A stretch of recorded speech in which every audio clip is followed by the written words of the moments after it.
जय हिंद साथियों, आज मैं सिद्धार्थ कनवासी शौर्य एकेडमी देहरादून 2.0 की तरफ से आप लोगों के लिए एसीसी कोर्स और SCO course, ACC 134 course, SCO 59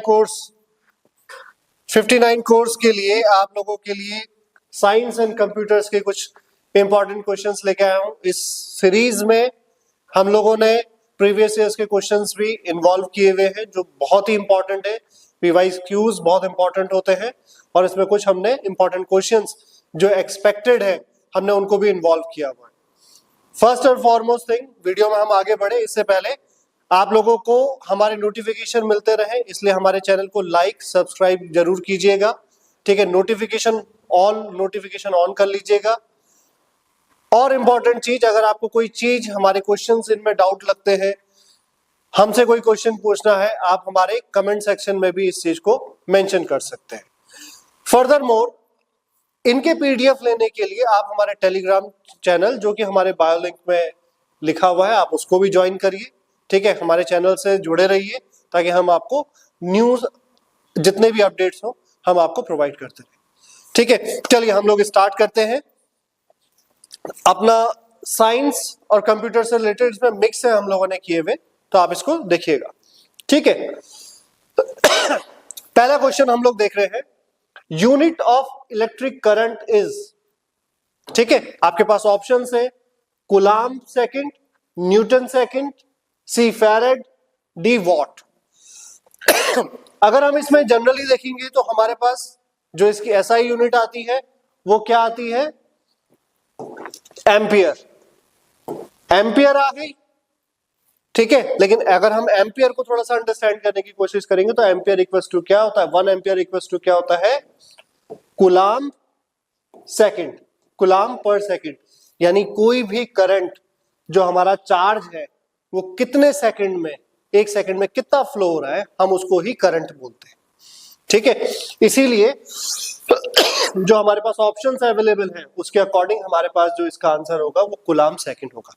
आपके पास एग्जाम में यही क्वेश्चन इस फॉर्म में भी आ सकता है कि इसका आंसर एम्पियर हो, कोई भी ऑप्शन में एम्पियर आ सकता है, तो आपको इन दोनों चीजों का ध्यान में रखना है।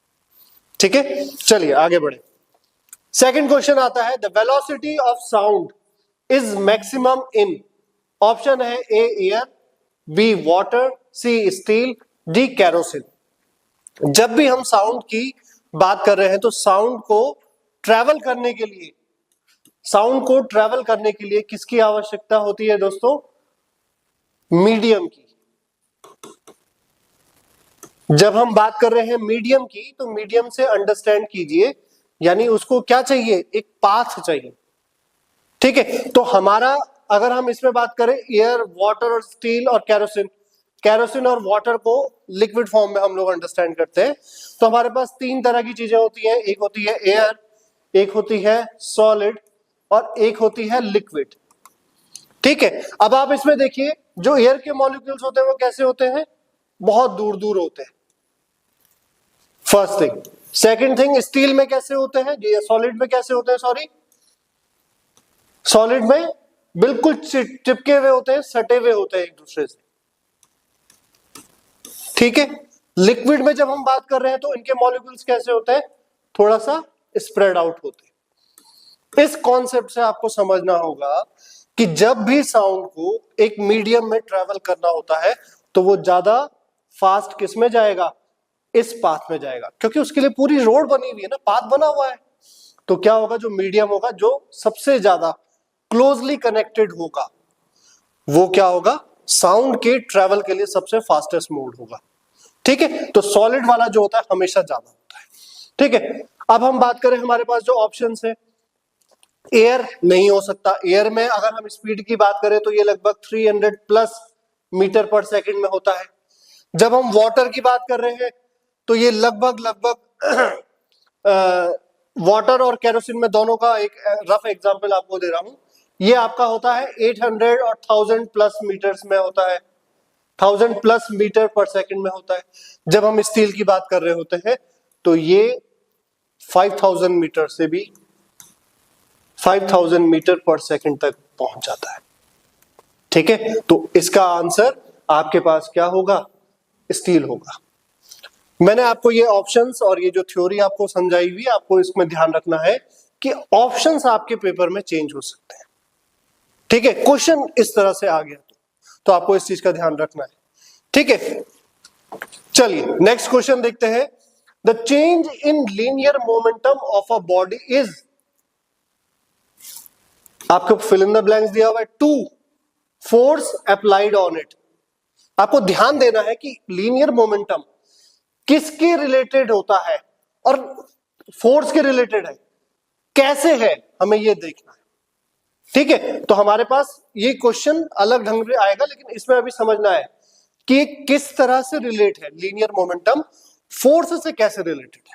तो इसको समझिए, A option equal, B proportion, C not equal, D inversely proportion. अगर हम बात कर रहे हैं लीनियर मोमेंटम और फोर्स में एक रिलेशन की बात कर रहे हैं, तो अगर हम, आप लोगों ने साइंस में देखा होगा, सेकंड लॉ ऑफ मोशन जो क्या कहता है, फोर्स की डेफिनेशन देता है, फोर्स की डेफिनेशन देता है वो, ठीक है। फोर्स की डेफिनेशन देता है तो वो मास और एक्सीलरेशन के रिलेशन में होता है, ठीक है। और मास, फोर्स और लीनियर मोमेंटम में सेकंड लॉ ऑफ मोशन के अंतर्गत ही अगर हम रिलेशन की बात करते हैं तो ये क्या होता है, प्रोपोर्शन होता है किसके, change in linear momentum. Linear momentum अगर चेंज हो रहा है तो वो किसके प्रोपोर्शन है, फोर्स के प्रोपोर्शन है। Force is equal to change in linear momentum, ठीक है। जब हम प्रोपोर्शन की बात कर रहे हैं तो प्रोपोर्शन का मतलब क्या है, अगर लीनियर मोमेंटम में कोई चेंज आया तो फोर्स में भी उसी रिस्पेक्ट में चेंज आएगा। माफ कीजिए।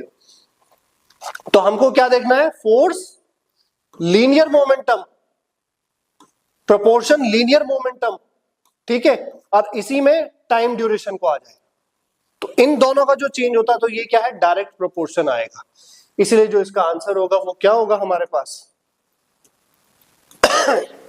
इसका जो आंसर होगा वो होगा प्रोपोर्शन, ठीक है। इनवर्सली प्रोपोर्शनल का मतलब क्या होता है, जब हम फोर्स और इसमें बात कर रहे होते हैं या किसी भी इसमें इनवर्सली प्रोपोर्शन की जब हम बात कर रहे हैं तो 1/, नीचे वाला जो होता है इसमें रेशियो चेंज हो जाता है, ठीक है। नॉट इक्वल नहीं आएगा, इक्वल नहीं आएगा, ठीक है, ध्यान रखिएगा। चलिए नेक्स्ट क्वेश्चन देखिए। Two bodies of unequal masses are dropped from a cliff at any instance they have equal, ठीक है। हमारे पास ऑप्शन है मोमेंटा या मोमेंटम आप बात कर ले, B acceleration, C potential energy, D kinetic energy. जब हम इस क्वेश्चन में बात कर रहे हैं तो आप इसको एक छोटे से एग्जांपल से समझिए। ये एक क्लिफ है, इससे हमें ड्रॉप करना है एक 10 किलोग्राम का पत्थर है फॉर एग्जांपल, क्योंकि अनइक्वल मासेस बोली हुई है, ठीक है। हम इसको थोड़ा सा उस रिस्पेक्ट में समझ रहे हैं। और एक है 100 किलोग्राम का लगभग मास है, दो अनइक्वल हो गए, ठीक है। अब हम बात करें मोमेंटा की। मोमेंट यानी उसकी मोशन अगर उसमें हो रहा है, फोर्स उस पर लग रहा है, उसके मास और वेलोसिटी से रिलेटेड। क्योंकि दोनों के मास अलग है तो मोमेंटम सेम नहीं हो सकता, क्योंकि हमें यहां पे क्या देखना है, इक्वल देखना है। हमें इक्वल देखना है कि सेम क्या है, ठीक है। जब हम बात कर रहे हैं पोटेंशियल एनर्जी, नहीं हो सकता, मास अगेन डिफरेंट है। काइनेटिक एनर्जी नहीं हो सकता, रीजन क्योंकि दोनों के मास अलग है, ठीक है। दोनों को हम स्पीड से दे तो रहे लेकिन वो चेंज करेगा, वेरिएबल आएगा, ठीक है। तो होगा क्या, एक्सेलरेशन। बी इसका जो होगा आंसर एक्सेलरेशन होगा। एक्सेलरेशन को भी आप थोड़ा सा समझने की कोशिश कीजिए कि एक्सेलरेशन क्यों होगा इसमें, ठीक है। एक्सेलरेशन इस सेंस में हो जाएगा इसका, क्यों, क्योंकि एक्सेलरेशन ग्रेविटी से कंसर्न हो जाएगा। तो ग्रेविटी से कंसर्न हो जाएगा तो ग्रेविटी एक ही जगह पे है, अर्थ की ग्रेविटी है, तो अर्थ की ग्रेविटी सेम हो जाएगी, ठीक है। तो एक्सेलरेशन आपका क्या हो जाएगा, पूरा का पूरा कंसर्न हो जाएगा आपका, सेम इक्वल हो जाएगा। क्लियर बात हो गई, ठीक है। आगे बढ़े। The solar cell converts which energy into electrical energy? हमारे पास ऑप्शन है solar energy, chemical energy, magnetic energy, none of these. अब हम यहां पे बात कर रहे हैं कि सोलर सेल्स क्या कर रहे हैं, कन्वर्ट्स कर रहे हैं एनर्जी, विच एनर्जी इनटू इलेक्ट्रिकल एनर्जी। ठीक, तो सोलर सेल्स अगर हम बात करें, जो सोलर पैनल्स होते हैं, ठीक है, इनमें सिलिकॉन के क्या रहते हैं, छोटे छोटे सेल्स बनाए हुए रहते हैं। ये क्या काम कर रहे होते हैं, सन से रेडिएशन ले रहे होते हैं और हमें क्या करते हैं, इलेक्ट्रिकल एनर्जी प्रोवाइड करते हैं। तो जब ये सन से ले रहे हैं एनर्जी, तो हम उसको क्या बोलते हैं, सोलर एनर्जी।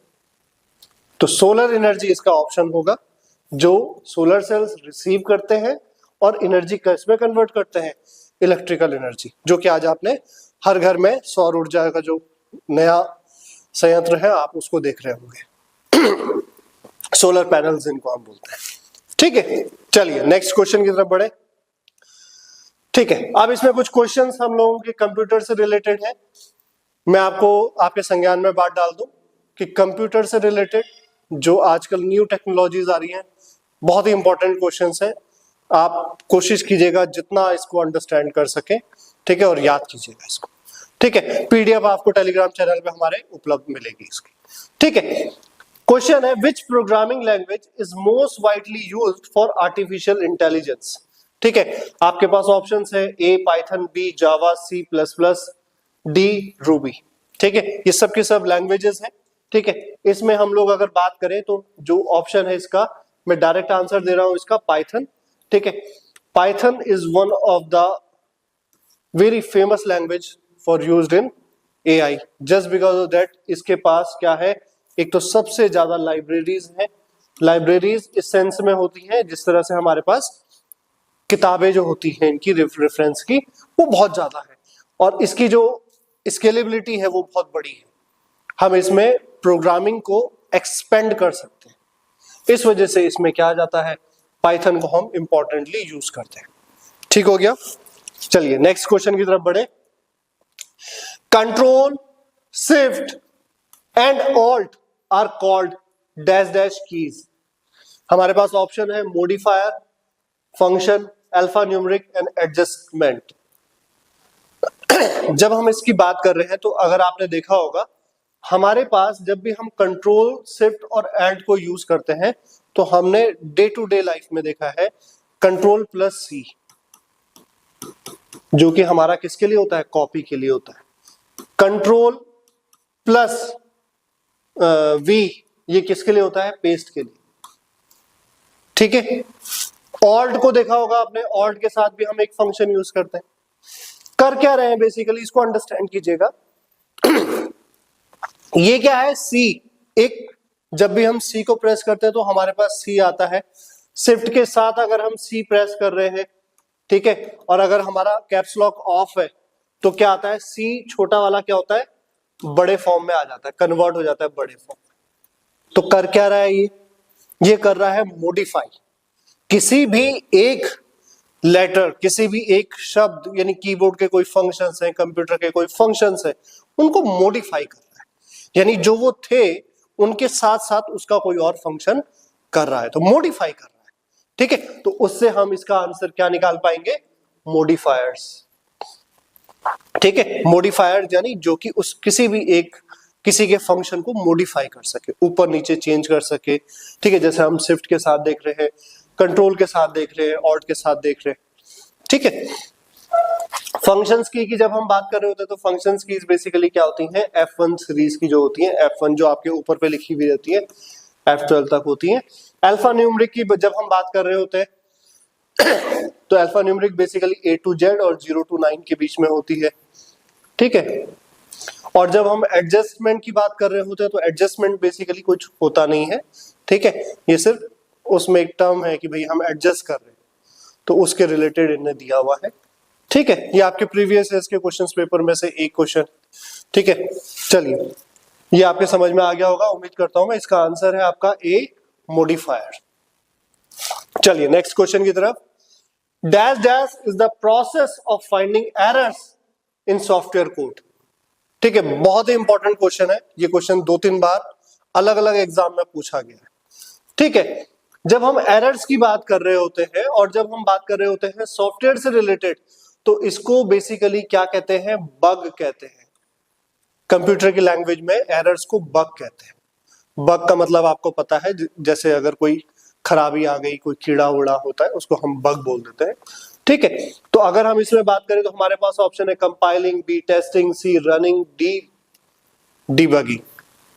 ठीक है, अब ये जो बग है हम क्या कर रहे हैं, फाइंडिंग बग, एरर्स कंप्यूटर के टर्म्स में। तो इसका आंसर क्या होगा, डीबगिंग। डीबगिंग का मतलब क्या होता है, जब हम किसी सॉफ्टवेयर कोड में हम एरर्स को फाइंड कर रहे हैं तो वो क्या हो गया, आपका डीबगिंग हो गया। सॉफ्टवेयर कोड का मतलब है अगर हमने कोई प्रोग्राम लिखा है, जैसे अगर हम नॉर्मल भाषा में बात करें, हमने कोई चिट्ठी लिखी है, ठीक है, लेटर हम कोई टाइप कर रहे हैं, तो हम उसमें दोबारा से कोई चीज चेक कर रहे हैं, तो वो क्या हो गया, एरर फाइंडिंग हुई। और जब हम किसी भी सॉफ्टवेयर कोड में, जब हमने कोई सॉफ्टवेयर का प्रोग्राम लिखा हुआ है, ठीक है, हम उसमें कोई चीज एरर चेक कर रहे हैं, तो वो डीबगिंग हो गया। ठीक है, कंपाइलिंग का मतलब आपको पता है कि कंपाइल करना, उस सब चीजों को मिक्स करके उसको अंडरस्टैंड करके प्रोसेस में लेके आना। टेस्टिंग का मतलब किसी चीज के बारे में टेस्ट करना। रनिंग का मतलब जनरल किसी चीज को एग्जीक्यूट करना, कि भाई ये चीज बन चुकी है, इसको रन कर। ठीक हो गया, इसका आंसर आ गया आपका डी, डीबगिंग। चलिए आगे बढ़े। Which of the following is known as the brain of the computer? Brain of the computer, ठीक है, जब हम बात कर रहे हैं ब्रेन ऑफ द कंप्यूटर, हमारे पास ऑप्शंस है, A hard disk, B RAM, C CPU, D monitor. ठीक है, इसका आंसर है आपका सीपीयू। अगर हम इसको बात करें, ये क्या है, central processing unit. Central processing unit मतलब जो कि पूरे कंप्यूटर सिस्टम को, जिसमें आपका हार्डवेयर आता है, जिसमें आपका सॉफ्टवेयर आता है, और हार्डवेयर में भी अदर पेरिफेरल्स हैं आपके, मॉनिटर हो गया, आपका कीबोर्ड हो गया, आपका माउस हो गया, प्रिंटर हो गया, एक्स्ट्रा यानी और भी ऐड। तो इन सब को कंट्रोल अगर कोई कर रहा है तो वो कौन कर रहा है, सीपीयू कर रहा है, सेंट्रली प्रोसेसिंग। ठीक है, इसलिए इसका ब्रेन ऑफ द कंप्यूटर भी कहलाता है। हार्ड डिस्क अगर हम बात करें तो ये स्टोरेज होता है। रैम की बात करें तो ये मेमोरी होती है, जो कि बेसिकली हमारा क्या होता है, एग्जीक्यूशन के लिए यूज होती है। मॉनिटर की जब हम बात करें तो मॉनिटर बेसिकली जो हमें डिस्प्ले यूनिट शो कर रहा है। ठीक है, चलिए, तो इसका आंसर हो गया आपका सी, सीपीयू। नेक्स्ट क्वेश्चन की तरफ बढ़ते हैं। विच मेमोरी इज वोलाटाइल? वोलाटाइल का मतलब होता है दोस्तों, जो कुछ समय के लिए चेंज हो जाए, हट जाए। ठीक है, तो हमारे पास है ROM, A option, B hard disk, C CD ROM, D RAM. तो जब हम बात कर रहे होते हैं डी रैम, तो इसका मतलब होता है रैंडम एक्सेस मेमोरी, यानी एक ऐसी मेमोरी जिसको हम क्या करते हैं, रैंडमली एक्सेस करते हैं। और क्योंकि हमें रैंडमली एक्सेस करनी होती है, इस वजह से ये क्या होता है, वोलाटाइल सेक्शन में रखी जाती है, ताकि बार बार हमें ये यूज करनी है, रैंडमली यूज करनी है। तो हम इसमें कोई भी चीज रखेंगे तो ये क्या होनी चाहिए, वोलाटाइल होनी चाहिए, यानी हमने यूज किया, प्रोसेस किया, अपना काम किया और डन। ठीक है, इसलिए इसका आंसर क्या हो जाएगा, रैम। चलिए नेक्स्ट क्वेश्चन की तरफ बढ़े। Which of the following software is used to manage computer hardware and software resources? ठीक है, हमारे पास ऑप्शन है application software, utility software, system software and compiler. जब हम इसमें बात करते हैं, डायरेक्ट मैं आंसर पे आ रहा हूं, इसका आंसर है सिस्टम सॉफ्टवेयर। ठीक है, मैं इसको क्लैरिफाई कर दूं आपको। जब हम सिस्टम सॉफ्टवेयर की बात कर रहे हैं तो हम यहाँ पे अंडरस्टैंड करें क्वेश्चन को, use to manage computer hardware and software resources. हमारे पास जो कंप्यूटर है उसके हार्डवेयर और उसके जो सॉफ्टवेयर उन सबको मैनेज कर रहे हैं, तो इसका जो आंसर होगा वो क्या होगा, सिस्टम सॉफ्टवेयर। यानी एक ऐसा सॉफ्टवेयर जो क्या कर रहा है, कंप्यूटर के हार्डवेयर और सॉफ्टवेयर के बीच में कोऑर्डिनेशन कर रहा है, और वो उसको हमें एक्सेसिबल बना रहा है किसी भी चीज के लिए। ठीक है, सिस्टम सॉफ्टवेयर की जब हम बात करें तो हमारे पास कौन कौन सा आता है, मैक ओएस, ठीक है, विंडोज, ठीक है, उबंटू, ठीक है, या फिर आपने लाइनेक्स सुना होगा, लाइनेक्स सॉफ्टवेयर, ये आपका सिस्टम सॉफ्टवेयर आ गया। अगर आप उसमें चले जाएं, अपने मोबाइल से में चले जाएं, तो एंड्रॉइड आ गया, iOS आ गया काइंड ऑफ, तो ये सारे एक तरह से सिस्टम सॉफ्टवेयर हैं। ठीक है, चलिए आगे बढ़े। ठीक है, नेक्स्ट क्वेश्चन, ये थोड़ा सा आर्टिफिशियल इंटेलिजेंस से रिलेटेड है। ठीक है, और ये बहुत ही प्रोमिनेंट है, आपका इंपॉर्टेंट क्वेश्चन है। What is the main goal of artificial intelligence? A option, to replace humans completely. B, to make computers perform tasks requiring human intelligence. C, to increase hardware cost to create computer viruses. ठीक है, D तो बिल्कुल नहीं होना चाहिए। Computer viruses बनाने के लिए हमने AI नहीं बनाया हुआ है। ठीक है, आप लोग डे टू डे लाइफ में यूज कर रहे होंगे तो आपको समझ में आएगा। ठीक है, हार्डवेयर की कॉस्ट बढ़ाने के लिए नहीं हो सकता, तो इन दो क्वेश्चंस को मैं हटा रहा हूं, ऑप्शंस को यहां से हटा रहा हूं। ठीक है, और तीसरा ऑप्शन मैं हटा रहा हूं यहां पे, टू रिप्लेस ह्यूमंस कंप्लीटली। नहीं, हमने ये जो टेक्निक आर्टिफिशियल इंटेलिजेंस डेवलप किया है, हमने ह्यूमंस को कंप्लीटली रिप्लेस करने के लिए नहीं बनाया हुआ है। हमने बनाया हुआ है to make computers perform task requiring human intelligence. ठीक है, जैसे अगर आप नॉर्मल, अगर एआई की मैं बात कर रहा हूं, तो नॉर्मल एआई क्या कर रहा है, एक आर्टिफिशियल इंटेलिजेंस है जो क्या कर रहा है, परफॉर्म टास्क रिक्वायरिंग फॉर, हमारे इंटेलिजेंस को और ज्यादा बेहतर बनाने के लिए हमने एक और क्या क्या है, एक एड ऑन आर्टिफिशियल इंटेलिजेंस लिया है अपने सपोर्ट में, ताकि हम क्या कर सके, काम को अच्छे से परफॉर्म कर सके, वही टास्क परफॉर्मिंग के लिए है। ठीक है, ये हमारा ऑप्शन रहेगा B, to make computers perform task requiring human intelligence. हमारे इंटेलिजेंस के साथ एक और असिस्टेंस हमें मिल जाता है। चलिए नेक्स्ट क्वेश्चन की तरफ बढ़े। In AI what does NLP stand for? जब हम बात कर रहे हैं एनएलपी की, तो बेसिकली ये एक्रोनिम आपको अक्सर पूछा जा सकता है कि आजकल एआई में आपने पेपर्स में पढ़ेंगे, मैगजीन्स में पढ़ेंगे, तो क्या हो सकता है। ए ऑप्शन है network logic processor, B numerical language program, C natural language processing, D new learning protocol. ठीक है, तो इसका जो ऑप्शन है वो है सी, नेचुरल लैंग्वेज प्रोसेसिंग। जब हम बात कर रहे हैं नेचुरल लैंग्वेज प्रोसेसिंग, इसका मतलब है बेसिकली एनएलपी, कि हम लोग जिस भी भाषा में एआई से इंटरेक्ट कर रहे होंगे, बात कर रहे होंगे, अपना टाइप कर रहे होंगे, वो हमारी लैंग्वेज को अंडरस्टैंड कर सके।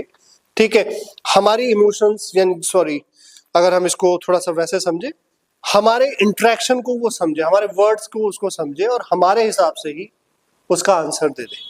ठीक है, एक छोटा सा एग्जांपल देता हूं कि आपने एआई से किसी और लैंग्वेज में बोला कि भाई मुझे इसका रिप्लाई इन भाई साहब को कर दो, एक जनरल आइडिया, तो वो उसी लैंग्वेज में उसको प्रोसेस करेगा। हिंदी में पूछा तो हिंदी में जवाब देगा, इंग्लिश में पूछा तो इंग्लिश में जवाब देगा, जस्ट फॉर अंडरस्टैंडिंग। ठीक है, नेक्स्ट क्वेश्चन की तरफ बढ़े। What is machine learning? Option है आपके पास, a type of hardware, B a programming language, C a field of AI that allows system to learn from data. चौथा है अ डेटाबेस मैनेजमेंट सिस्टम। इसमें understand कीजिएगा, ये C option, a field of AI that allows system to learn from data. Basically machine learning क्या है कि हमारे पास जो भी डेटा है हम उसको अंडरस्टैंड करना सीखे, मशीन हमारी जो है बेसिकली। ठीक है, तो ये क्या करेगी, हर एक एक डेटा को, डेटा का मतलब अगर हम जनरल बात करें, कोई भी इंफॉर्मेशन, ठीक है, मैं अपने डेटा की बात कर रहा हूं, तो मेरा नाम सिद्धार्थ है। ठीक है, मैं जहां आपको ये प्रोवाइड कर रहा हूं वीडियो, वो किसके थ्रू कर रहा हूं, सौर्य अकेडमी 2.0 के थ्रू प्रोवाइड कर रहा हूं। यूट्यूब है, साइंस एंड कंप्यूटर एक टॉपिक चल रहा है, ये क्या है, एक डेटा है। इस डेटा को जब हम प्रोसेस कर रहे होते हैं, लर्न कर रहे होते हैं कि इसको हम कैसे प्रोसेस करें, ये आपका फीचर क्या है, मशीन लर्निंग का है। ठीक है, आई होप आप लोग इसको अंडरस्टैंड कर रहे होंगे। नेक्स्ट क्वेश्चन की तरफ चलते हैं। What is chat GPT an example of?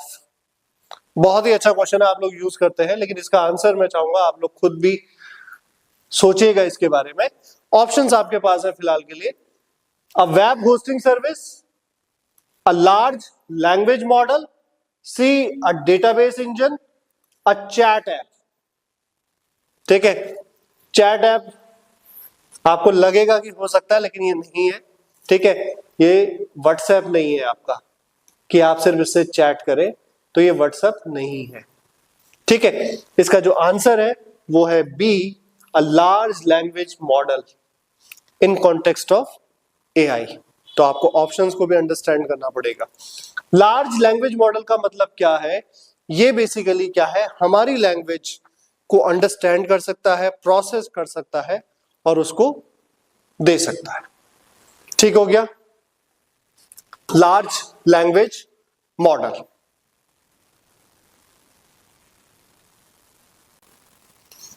चलिए अब नेक्स्ट क्वेश्चन की तरफ बढ़ते हैं। 16th क्वेश्चन देखते हैं। ये क्वेश्चन हम लोग का फिजिक्स से रिलेटेड है। ठीक है, which of the following physical quantity is a vector quantity. जब हम बात कर रहे होते हैं वेक्टर क्वांटिटी, जिसमें कि हमारे पास मैग्नीट्यूड और प्लस डायरेक्शन रिक्वायर्ड होती है, तो ये क्या हो गया, आपकी वेक्टर क्वांटिटी होती है। तो अगर हम बात करें इसमें, तो हमारे पास जो ऑप्शन है उसमें से सिर्फ एक वेलोसिटी, ए स्पीड नहीं, बी डिस्टेंस नहीं, सी मास नहीं, हमारे पास सिर्फ वेलोसिटी होती है, जिसमें कि हमारे पास क्या होता है, मैग्नीट्यूड भी होता है कि वो किस वेलोसिटी से जा रहा है, और डायरेक्शन भी होती है कि किस डायरेक्शन में उसमें मूवमेंट है। ठीक है, तो हमारे पास इसका आंसर क्या हो जाएगा, वेलोसिटी, मैग्नीट्यूड और डायरेक्शन, जिसमें दोनों चीजें वो हमारा वेक्टर क्वांटिटी हो गया। ठीक है, नेक्स्ट क्वेश्चन की तरफ। A device used to measure electric current is. जब हम इसकी बात कर रहे होते तो हम लोगों ने इलेक्ट्रिक करंट के बारे में पढ़ रहे थे हम लोग, उसमें हमारे पास हमने देखा था एम्पियर होता है। ठीक है, तो उसी डिवाइस, उसी इलेक्ट्रिक, वैसे ही इलेक्ट्रिक करंट को जब मेजर करने के लिए जो डिवाइस यूज होती है वो क्या होती है, अमीटर यूज होती है। तो आपका जो बी ऑप्शन है वो अमीटर हो जाएगा इसमें।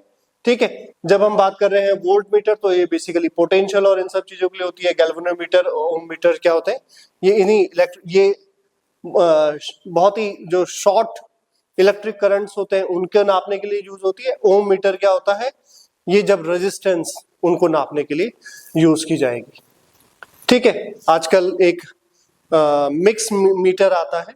ठीक है, तो वो इन सब का कॉम्बिनेशन हो जाता है, जिसमें हम इन सब चीजों को मेजर भी कर सकते हैं। इलेक्ट्रिक करंट के लिए जो हमारे लिए इंपॉर्टेंट होगा वो होगा अमीटर। ठीक है, अगर मैं एक ऑप्शन आपको दे रहा हूं कि अगर आपके उसमें अमीटर नहीं आया, गैल्वेनोमीटर आया, इलेक्ट्रिक करंट के ही रिस्पेक्ट में पूछा हुआ है, तब आप गैल्वेनोमीटर को भी ऑप्शन में यूज कर सकते हैं। लेकिन अगर दोनों ऑप्शन में आए हैं तो आपका जो आंसर होगा वो क्या होगा, अमीटर होगा। इस चीज का आपको ध्यान रखना होगा।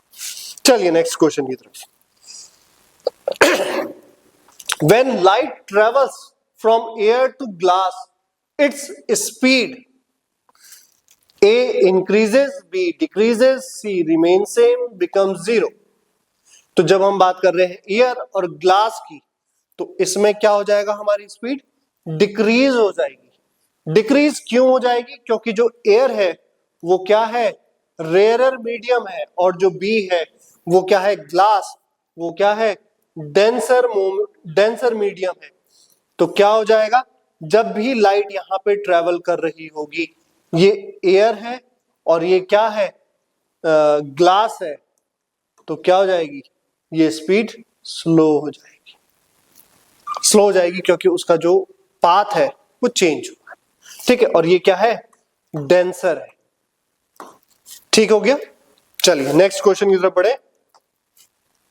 The phenomena responsible for the formation of rainbow is. Rainbow is, तो हमारे पास रेनबो के फॉर्मेशन के 3 जो मेजर हैं वो रीजन होते हैं। एक डिस्पर्शन, दूसरा टोटल इंटरनल रिफ्लेक्शन, मैं शॉर्ट में लिख रहा हूं, और तीसरा होता है रिफ्रैक्शन। रिफ्रैक्शन, ये 3 हमारे पास, कोई भी रेनबो फॉर्म हो रहा है तो इसमें ये 3 जो फिनोमेना है वो अप्लाई हो जाते हैं, तो रेनबो फॉर्म हो जाता है। हमारे पास ऑप्शन है reflection only, refraction only, C dispersion and total internal reflection, और चौथा है डिफ्रैक्शन। तो अगर हम बात करें रिफ्रैक्शन ओनली नहीं होगा, रिफ्लेक्शन नहीं होगा, हमारे पास जो ऑप्शन है सी डिस्पर्शन टोटल इंटरनल रिफ्लेक्शन, ये हमारा आंसर हो जाएगा सी। ठीक है, मैंने आपको तीनों ऑप्शंस बता दिए कि किस वजह से हो रहा है यहां पे, और जो डी है डिफ्रैक्शन, इसकी वजह से नहीं। ठीक है, नेक्स्ट क्वेश्चन की तरफ बढ़े। The SI unit of force is, ठीक है, हमारे पास ऑप्शन है C A dyne, B newton, C joule, D watt. अगर हम फोर्स की बात कर रहे हैं तो हमारे पास जो इसकी एसआई यूनिट होती है वो क्या होती है, न्यूटन। ठीक है, अब फोर्स की एक यूनिट डाइन भी होती है, लेकिन ये चीज आपको ध्यान देखना है, ये क्या है, सीजीएस फॉर्मेट में होती है, सीजीएस फॉर्मेट में। तो इसका आपको ध्यान रखना है कि आपने पढ़ा है कि फोर्स की जो यूनिट होती है वो डाइन भी होती है, लेकिन यहां पे जो क्वेश्चन पूछा गया वो एसआई यूनिट के रिस्पेक्ट में पूछा गया, इसलिए यहां पे इसकी जो आंसर होगा वो क्या होगा, न्यूटन होगा। इसलिए आपको ये चीज ध्यान रखनी है। अगर सीजीएस फॉर्मेट में पूछा है तो आप डाइन लिख सकते हैं, इस चीज का भी ध्यान रखिएगा। नेक्स्ट क्वेश्चन की तरफ बढ़े। The SI unit of work is, हमारे पास ऑप्शन है A watt, B joule, C newton, D pascal. तो हमारे पास जो वर्क होता है वो क्या होता है, जूल। एसआई यूनिट इसकी क्या है, जूल है। ये आपको थोड़ा सा ध्यान रखना है। ठीक है, आगे बढ़ते हैं। ये एसआई यूनिट है तो आप लोग अंडरस्टैंड कर जाएंगे कि भाई ये डायरेक्टली क्वेश्चंस है। ठीक है, पढ़ना बहुत जरूरी है, इसमें ध्यान रखिएगा। नेक्स्ट क्वेश्चन की तरफ, which law states that to every action there is an equal and opposite reaction. आपके पास ऑप्शंस हैं A Newton's first law, B Newton's second law, C Newton's third law, and D law of gravitation. जब हम बात कर रहे हैं every action there is an equal and opposite reaction, तो इसका जो आंसर होगा वो क्या होगा, न्यूटन्स थर्ड लॉ। ठीक है, फर्स्ट लॉ इनर्शिया से रिलेटेड है, ठीक है, और जो सेकंड लॉ है वो फोर्स से रिलेटेड है, और ये जो थर्ड लॉ ऑफ न्यूटन है वो किससे रिलेटेड है, एक्शन और रिएक्शन से रिलेटेड है। और जो लॉ ऑफ ग्रेविटेशन है वो ग्रेविटी और ग्रेविटेशनल अट्रैक्शन से रिलेटेड है। तो इसका जो आंसर है वो है सी न्यूटन्स थर्ड लॉ। एक छोटा सा एग्जांपल आप लोग कमेंट करके बताइएगा इसका एग्जांपल क्या है। ठीक है, बहुत ही इजी क्वेश्चन, यानी क्वेश्चन इजी है, ऑप्शंस इजी है। मैं उम्मीद करूंगा कि आप इसका एक एग्जांपल कमेंट सेक्शन में मेंशन करें। ठीक है, चलिए नेक्स्ट क्वेश्चन की तरफ बढ़े। Which of the following mirrors is used as rear view mirror in vehicle? ठीक है, बहुत ही डायरेक्ट क्वेश्चन है, आपको अंडरस्टैंड करना पड़ेगा। Option A plane, C B concave, C convex, D cylindrical. ठीक है, इसका डायरेक्ट आंसर है कॉन्वेक्स मिरर। ठीक है, कॉन्वेक्स मिरर होता है इस तरह से, आपका छोटा सा लगता है, या फिर आपका जो बड़ा वाला भी है, बड़े वाले में भी कॉन्वेक्स का थोड़ा सा कर्व दिया जाता है। बड़े वाले जो होते हैं कॉन्वेक्स होते हैं, ताकि क्या हो, आपकी जो इमेज है वो क्या हो, इरेक्ट हो, डिमिनिश्ड हो। डिमिनिश्ड इस सेंस में हो कि भाई जो व्हीकल है ये थोड़ा सा दबी हुई दिखे, और ये वाला जो पोर्शन है पीछे का जो एंगल है वो वाइड दिखाई दे। इस वजह से क्या होता है, कॉन्वेक्स मिरर इसमें यूज किया जाता है। Following mirror rear view mirrors. ठीक है, नेक्स्ट बढ़ते हैं। ठीक है, which the phenomena due to which a stick appears bent when placed in water is called A reflection, B diffraction, C refraction, and D interference. ठीक है, क्यों? कोई स्टिक है, व्हेन प्लेस्ड इन वाटर, ये पानी का ग्लास है, ठीक है, बीकर हम इसको बोल देते हैं। हमने क्या किया, इस पे एक स्टिक रखी, जब हमने इसे देखना शुरू किया तो ये स्टिक क्या हुई, हल्की सी हमें तिरछी दिखाई शुरू हुई। क्यों होने लगी है? Due to refraction. रिफ्रैक्शन में क्या होता है कि जब भी हम इसको इधर करते हैं, जो ये दिखने का जो हो रहा है, विजिबिलिटी हो रही है, ये कैसे हो रही है? लाइट की वजह से हो रही है। और लाइट में क्या हो रहा है हमारे साथ? ये क्या है? एयर का एनवायरनमेंट है, और ये क्या है? वाटर का एनवायरनमेंट है। तो ये क्या होगा? ये रेयरर हो गया, जिसमें क्या मॉलिक्यूल्स स्प्रेडेड आउट है, और ये जो वाटर है ये क्या हो गया? डेंसर एनवायरनमेंट हो गया। तो रेयरर और डेंसर एनवायरनमेंट की वजह से क्या हो जाएगा? ये जो रिफ्रैक्शन का फिनोमेना हो जाएगा, और ये जो हमें स्टिक है ये थोड़ा सा टिल्टेड दिखाई देगी। ठीक है, बेंट जिसको हम बोल रहे हैं। ठीक हो गया जी, चलिए आगे क्वेश्चंस बढ़े। The weight of an object is due to, option है आपके पास, the net force acting on it, B the total of all forces acting on it irrespective of their direction, C the force that it exerts on the ground, D its inert property। ठीक है, net force acting on it, ठीक है, मैं इसका direct answer पे जा रहा हूं। The force that it exerts on the ground, ठीक है। क्यों हमने इसको ये बोला कि भाई the total all forces acting on it irrespective of their direction? Change हो सकता है। दो ऑप्शंस इसमें बहुत ज्यादा कंसिडरेबल है, बी और सी। मैं दोनों में ही डिफरेंस बता रहा हूं। इनर्ट प्रॉपर्टी की अगर हम बात करें तो ये मास पे रिलेटेड हो गया कि भाई ये तो मास है, तो वो थोड़ा सा चेंज हो जाएगा। ठीक है, जब net force acting on it, तो net force could be zero हो सकता है। ठीक है, और जो ये सी वाला है इसमें क्या हो सकता है कि भाई इररिस्पेक्टिव ऑफ डायरेक्शन नहीं, it should be respective of direction. अगर रिस्पेक्टिव ऑफ डायरेक्शन होता तो हम इसको बी ले सकते थे, अदरवाइज हमें सी लेना पड़ेगा। The force that it exerts on the ground. Importantly समझने की कोशिश कीजिएगा, इस तरह के क्वेश्चंस में ये ऑप्शंस चेंज हो सकते हैं, तो आपको ये वाली अंडरस्टैंडिंग थोड़ा सा रखनी ही पड़ेगी। ठीक है, चलिए नेक्स्ट क्वेश्चन की तरफ बढ़े। The yellow colour of urine is due to, option है आपके पास urochrome, bilirubin, urea and vitamin. ठीक है, तो इसका जो आंसर होगा, मैं डायरेक्ट आंसर दे रहा हूं, इसका है यूरोक्रोम। यूरोक्रोम बेसिकली एक फिनोमेना होता है, ठीक है, जो आपके जो वेस्ट यूरिन में जो वेस्ट मटेरियल निकलता है उससे कंसर्न हो जाता है, और वो उसके कलर को येलोइश कर देता है।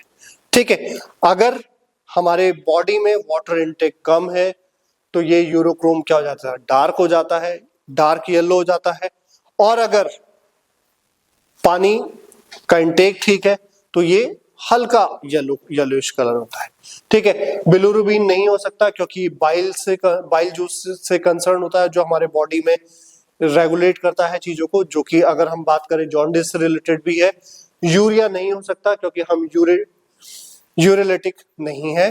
ठीक है, और विटामिन नहीं हो सकता। ठीक है, चलिए नेक्स्ट क्वेश्चन की तरफ बढ़ते हैं। तो इसका जो आंसर है वो है यूरोक्रोम, डायरेक्ट आंसर इसमें। ठीक है, नेक्स्ट क्वेश्चन की तरफ बढ़े। Vessels having thick walls are called A capillaries, B arteries, C veins, D none of these। जब हम बात कर रहे हैं थिक वॉल इस कंसिडरेशन में है कि भाई इसमें क्या है, हाई प्रेशर पे क्या है, ब्लड की सप्लाई होगी। जब हम वेसल्स की बात करें तो यहाँ पे हम ब्लड वेसल्स की बात कर रहे हैं। तीन तरह की वेसल्स हम लोगों ने यहाँ पे लिखी हुई हैं, कैपिलरीज, आर्टरीज एंड वेन्स, जिसमें की जो थिक वॉल वाली होती है वो क्या होती है, आर्टरीज होती हैं, जो कि हमारे प्योर ब्लड को लेके ट्रैवल करती हैं। थिक वॉल्व की होती है। ठीक है, ध्यान रखिएगा। Another question, vessels having valves are called. Again options, A capillaries, B arteries, C veins, none of these. दोनों क्वेश्चन सेम है लगभग। ये वाला थिक वॉल्व से रिलेटेड है, ये वाला क्वेश्चन वॉल्व से रिलेटेड है, तो इसको आपको ध्यान रखना है। आंसर चेंज है, इसका आंसर है सी, वेन्स। वेन्स में क्या होता है, इस तरह के वॉल्व्स लगे रहते हैं, तो जब भी ब्लड यहां से इधर गया तो ये बैक फ्लो ना आ सके, तो ये क्या है, वॉल्व, प्रिवेंटिव वॉल्व्स होते हैं। ठीक है, तो वॉल्व्स किसमें होते हैं, वेन्स में होते हैं, और जो ये थिक वॉल होती है वो किसमें होती है, आर्टरीज में होती है। मैंने दोनों को इसलिए ही लिखा है इसमें, ताकि आप दोनों को अंडरस्टैंड कर लें, और दोनों ही इंपॉर्टेंट है। सर्कुलेटरी सिस्टम से बहुत बार ये क्वेश्चंस पूछे गए। नेक्स्ट क्वेश्चन की तरफ बढ़ते हैं। After vaccination the body builds up. Option A toxins, B lymph, C antibodies, D plasma. ठीक है, कोई भी वैक्सीनेशन होता है, अगर हम रिसेंट टाइम ड्यूरेशन टाइम की बात करें तो कोविड में हम लोगों ने वैक्सीनेशन कराया था। ठीक है, तो उस वैक्सीनेशन से क्या हुआ था, हमारे शरीर में एंटीबॉडीज डेवलप हुई थी। किसके अगेंस्ट, कोरोना वायरस के अगेंस्ट। ठीक है, तो जो इसका आंसर है वो क्या होगा, सी, एंटीबॉडीज। एंटीबॉडीज जो कि क्या करेंगी, हमें कोरोना वायरस से प्रिवेंट करने के लिए एक बॉडी डेवलप हो जाएगी हमारी। ठीक है, तो इसका आंसर होगा सी, एंटीबॉडीज। टॉक्सिन्स और लिम्फ्स ये नहीं होते हैं। ठीक है, चलिए नेक्स्ट क्वेश्चन की तरफ बढ़े। The movement of blood particle, sorry food particle from esophagus to stomach is called A dialysis, B churning, C peristalsis and D assimilation. इसका आंसर डायरेक्ट मैं दे रहा हूं, सी, पेरिस्टालसिस। क्या है इसका मतलब, बेसिकली जब हमने कोई भी खाना खाया, हमारे एसोफेगस में जब वो जाना शुरू किया, तो क्या है, हमारा जो एसोफेगस है या हमारा जो बॉडी स्ट्रक्चर है वो क्या करेगा, इस तरह मूवमेंट करेगा कि वो खाने को क्या है, हमारा एसोफेगस से स्टमक तक ट्रेवल कराए, ऑटोमेटिकली ट्रेवल कराते स्टमक तक इजी वे में। तो उस मूवमेंट को क्या है, हम पेरिस्टालसिस बोलते हैं। ठीक है, तो ये हमारे फाइनल क्वेश्चंस रहे। 30 क्वेश्चंस हम लोगों ने आज कवर किए हैं। ठीक है, जो कि बहुत ही इंपॉर्टेंट क्वेश्चंस है। इसकी पीडीएफ हम लोग अपने टेलीग्राम चैनल में रख देंगे, आप टेलीग्राम चैनल से भी जुड़िए, लिंक बायो में दिया हुआ है। हमारे चैनल को लाइक सब्सक्राइब जरूर कीजिएगा, और कोई भी क्वेश्चंस होते हैं आप कमेंट जरूर करिएगा। और मैंने एक क्वेश्चन आप लोगों से पूछा था यहाँ पे, आप उसको भी, इसका एग्जाम्पल मैंने आपसे कमेंट में पूछा है, आप इसको कमेंट सेक्शन में जरूर दीजिएगा। ठीक है, आज के लिए इतना ही। Thank you so much, all the best for your exam. बहुत अच्छे से कीजिए और खूब अच्छी सक्सेस आप लोगों की लाइफ में। All the best, thank you so much.